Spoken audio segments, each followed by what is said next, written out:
কৃষ্ণনগর কেন্দ্রের জয় নিশ্চিত। এখন মার্জিন কত হবে সেটা নিয়েই ভাবছেন। কৃষ্ণনগরের জেলা শাসকের অফিসে মনোনয়নপত্র জমা দিয়ে সাংবাদিক সম্মেলনে এই কথাই জানালেন এই কেন্দ্রের তৃণমূল প্রার্থী মহুয়া মৈত্র। মহুয়া জানান, ভোটের সময় আমরা উড়ে এসে জুড়ে বসি না, তাই প্রচার বলে বাড়তি কোনো চাপে থাকি না। তবে ভোটের আগে ভোটারদের একটা আবেগ থাকে, প্রার্থী ম্যাডাম এলেন না, তাই চেষ্টা করি যাতে সব জায়গায় পৌঁছতে পারি। কি বলছেন তিনি, শোনাব আপনাদের। আমরা জেতার বাদে প্রথমেই বললাম যেটা আসার কিছু নয়, যেটা জিত আমাদের নিশ্চিত। গতবারও আমরা নিশ্চিত ছিলাম আর এবারও আমরা নিশ্চিত, তাই এখানে আসার কোনো প্রশ্নই ওঠে না। জিত আমাদের নিশ্চিত, কোয়েশ্চেন শুধু মার্জিনটা নিয়ে। গতবারের চেয়ে বেশি মার্জিনে যাতে সিটটা জিততে পারি সেই প্রচেষ্টায় আমরা সকলে রয়েছি। আর প্রচার তো আপনারা জানেন যে আমরা শুধু ভোটের সময় আমরা তো উড়ে এসে জুড়ে বসি না, এখানেই থাকি। তাই জন্য আমাদের 365 দিনই কিছু না কিছু প্রোগ্রামের মধ্যে আছি। আমরা সবাই এখানকার স্থানীয় বাসিন্দা এবং স্থানীয় মানুষদের সাথে মিলেমিশে সব কাজ করে আসছি। তাই আমাদের ওপরে প্রচার বলে খুব এডিশনাল যে প্রেশার সেটা নয়, যেরকম ভাবে আমরা কাজ করে থাকি সেভাবেই করছি। হ্যাঁ, ঠিক ভোটের আগে যদি সবার কাছে না পৌঁছে, লোকে বলে প্রার্থী ম্যাডাম এলেন না, আগে এসছেন কিন্তু ভোটের সময় আসেননি, তো একটা ইমোশন, একটা আবেগ বলে থাকে বলে আমরা চেষ্টা করি যাতে সমস্ত জায়গায় পৌঁছাবার। কিন্তু এমন হেন বুথ নেই বা অঞ্চল নেই যেখানে আমরা পৌঁছইনি।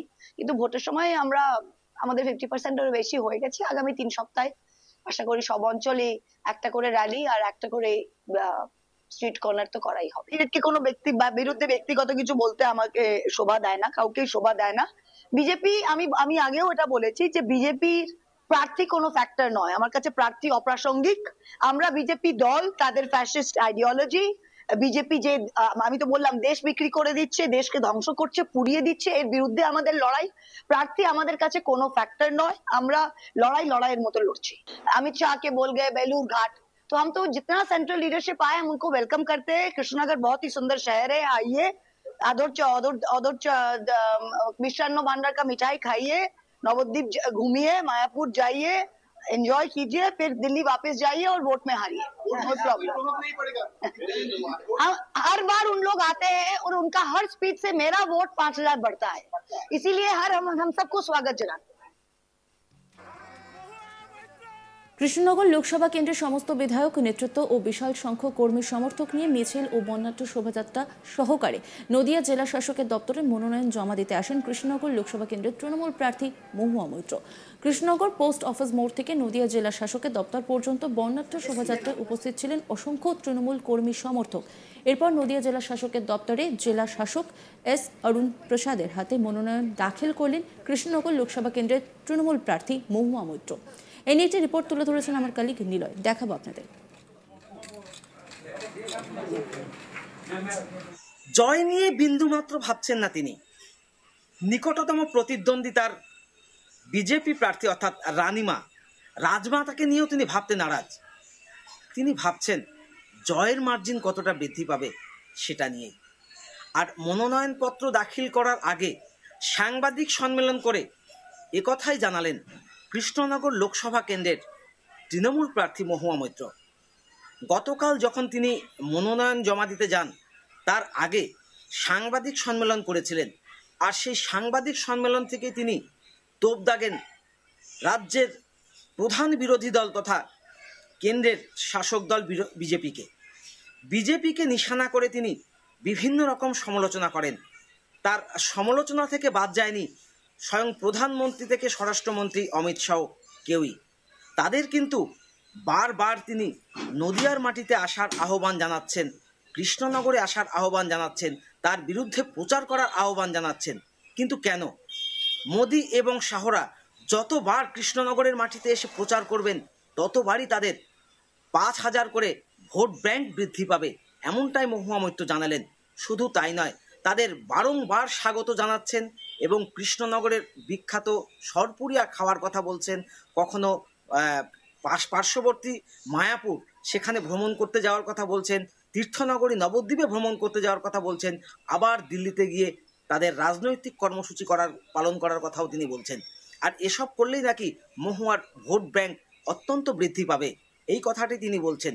তবে জয়ের ব্যাপারে তিনি বিন্দু মাত্র ভাবছেন না, ভাবছেন শুধু একটা মাত্রই কারণ, তার মার্জিন কতটা বৃদ্ধি পাবে সেটা নিয়েই। রাজমাতাকে তো বিন্দু মাত্র গুরুত্ব দিতে নারাজ তিনি রাজমাতাকে তার নিকটতম প্রতিদ্বন্দ্বী ভাবতেই নারাজ।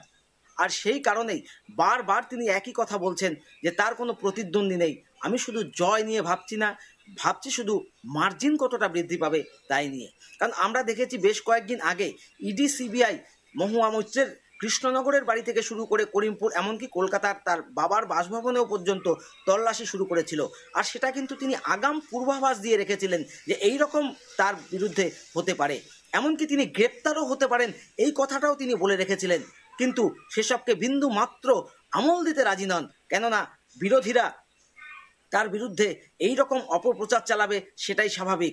শুধু তাই নয়, গতকাল যখন তিনি সাংবাদিক সম্মেলন করেন, সাংবাদিক সম্মেলনে এই কথাটি বলেন যে মোদি গ্যারান্টি, তিনি কিন্তু শুধুমাত্র এই মিথ্যে কথার ফুলঝুরি বাতলাচ্ছেন, এই কথাটি তিনি বলেছেন যে মোদি গ্যারান্টি বলতে কোনো কিছু নেই, উনি যখনই এইসব গ্যারান্টি বলে তখনই মিথ্যে কথা বলেন। এই কথাটিও কিন্তু প্রধানমন্ত্রী সম্পর্কে মহুয়া মৈত্র বলেছিলেন। আমরা গতকাল দেখেছি বিশাল সংখ্যক কর্মী সমর্থক নিয়ে রাজ্যের মন্ত্রী থেকে শুরু করে তার সংসদীয় এলাকার যে সমস্ত বিধায়ক আছে তাদের নিয়ে কিন্তু তিনি বর্ণাঢ্য শোভাযাত্রা সহকারে নদিয়া জেলা শাসকের দপ্তরে মনোনয়ন দাখিল করতে গেছিলেন। আর কালকের কিন্তু এই কর্মী সমর্থকদের উপস্থিতি কিন্তু জানান দিচ্ছে বিশাল সংখ্যক কর্মী সমর্থক তাকে সমর্থন করছে। কিন্তু একদিকে যেমন তৃণমূল কংগ্রেসের গোষ্ঠীদ্বন্দ্ব, অন্যদিকে মহুয়ার ইমেজ, কোনটা কাজ করবে এটা কিন্তু দেখবার জন্য সমগ্র রাজ্য তথা ভারতবর্ষ একেবারে তাকিয়ে আছে কৃষ্ণনগর লোকসভা কেন্দ্রের দিকে। কেননা আমরা জানি চাপড়া সহ বেশ কয়েকটি জায়গায় কিন্তু তৃণমূলের গোষ্ঠীকন্দল রয়েছে, আর সেই গোষ্ঠীকন্দল কিন্তু কড়া হাতে দমন করতে এগিয়ে এসেছেন তৃণমূল প্রার্থী মহুয়া মৈত্র। তিনি কিন্তু সমস্ত কর্মী সমর্থক থেকে শুরু করে নেতা নেত্রীদের এক সুতোয় বাঁধার চেষ্টা করছেন এবং সেই কাজটি তিনি নির্বাচনের আগেই করতে চাইছেন এবং সেই অনুসারে তিনি বিভিন্ন ব্লকে ইতিমধ্যেই কর্মী সভার মাধ্যমে তিনি এই বিষয়টি মিটিয়ে নেওয়ার চেষ্টা করছেন। শুধু তাই নয়, বিভিন্ন জায়গায় গ্রামান্তরে প্রচারে ঝড় তুলছেন এবং স্বাভাবিকভাবেই যে কোনো প্রতিদ্বন্দ্বী আসুক না কেন তার কাছে কোনো ফ্যাক্টর নাই এবং স্বাভাবিকভাবেই সমস্ত দলের যে সমস্ত বিক্ষুব্ধরা আছে তাদেরও কিন্তু তিনি একত্রিত করে তার প্রচার অভিযানে সামিল করতে চাইছেন মহুয়া মৈত্র।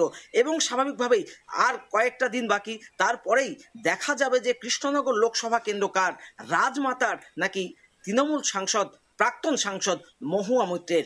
আর মহুয়া মৈত্র একেবারে সায়েন্টিফিক পদ্ধতিতে কিন্তু তার নির্বাচন প্রক্রিয়া চালাচ্ছেন তিনি নিজেই। স্বাভাবিকভাবেই আমরা দেখতে পাচ্ছি যে কৃষ্ণনগর লোকসভা কেন্দ্রে একদিকে যেমন মহুয়া মৈত্র প্রচার করছে, অন্যদিকে প্রচার করছে রাজমাতা অর্থাৎ বিজেপি প্রার্থী অমৃতা রায়। থেমে নেই সিপিএমের SM সাদিও কিন্তু সংখ্যালঘু। নজর রাখুন আজ তাক বাংলার ইউটিউব স্ট্রিমিংয়ে।